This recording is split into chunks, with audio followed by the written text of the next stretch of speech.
Welcome to day 22 of the 30-day meditation challenge.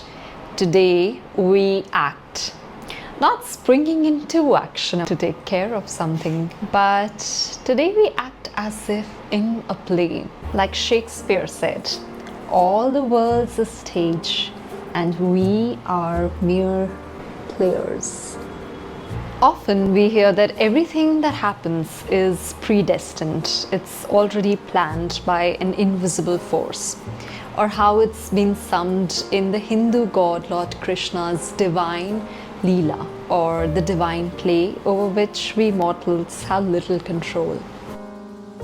But then Tuna the dog and I had a meeting about today's meditation, and he had very different views.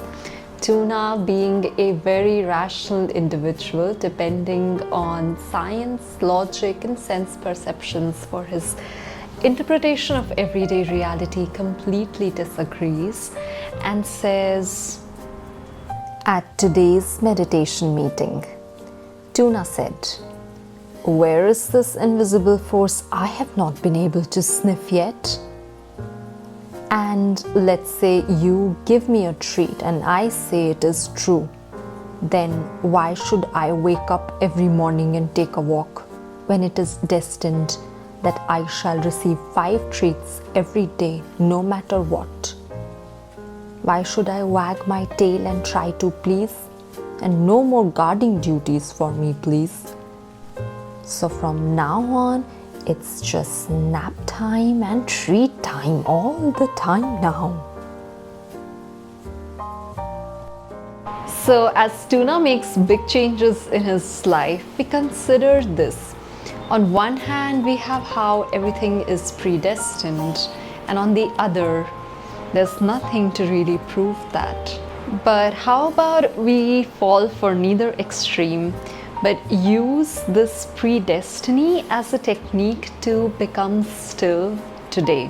So for example, if our mind does believe for an instance that everything is pre-planned and we have no control over anything we do, no volition, the pen hath already written the last word, then we become mere observers.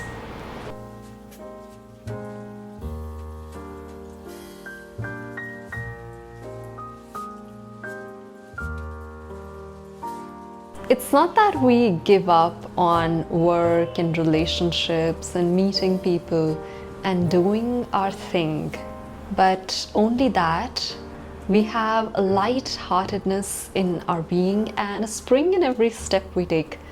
Because now our entire life, all our happiness does not depend on us getting that job or getting that person or changing that person's behavior. And now we do everything for the mere joy that it brings us.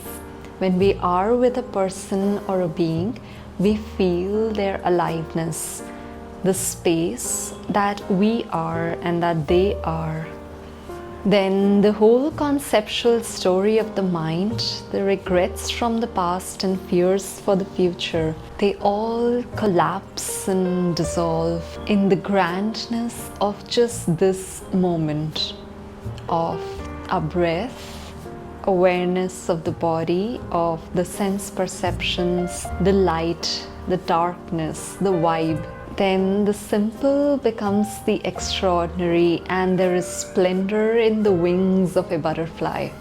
So today, if we carry this feeling with us that everything is happening through us and that we are only a channel, not believing these words or not trying to prove it to others that this is the truth, just tricking our mind into thinking that it is true for the moment, then we use it to break the mind's stories and constant commentary on past regrets and future concerns and fears, or even constant commentating about the present moment, and come here to meet each moment as it is.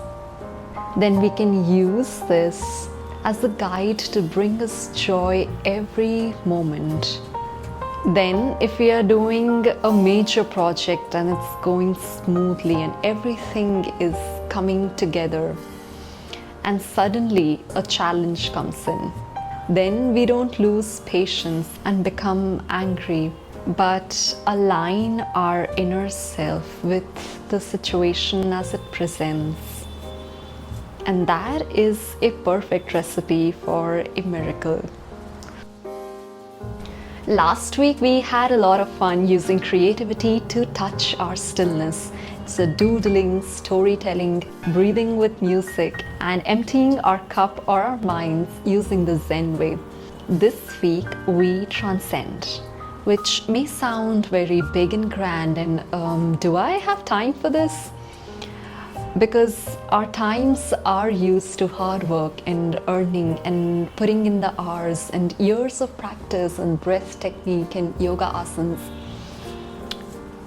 But it may be as simple as just being in the moment, breathing, becoming aware now, taking attention in attention itself.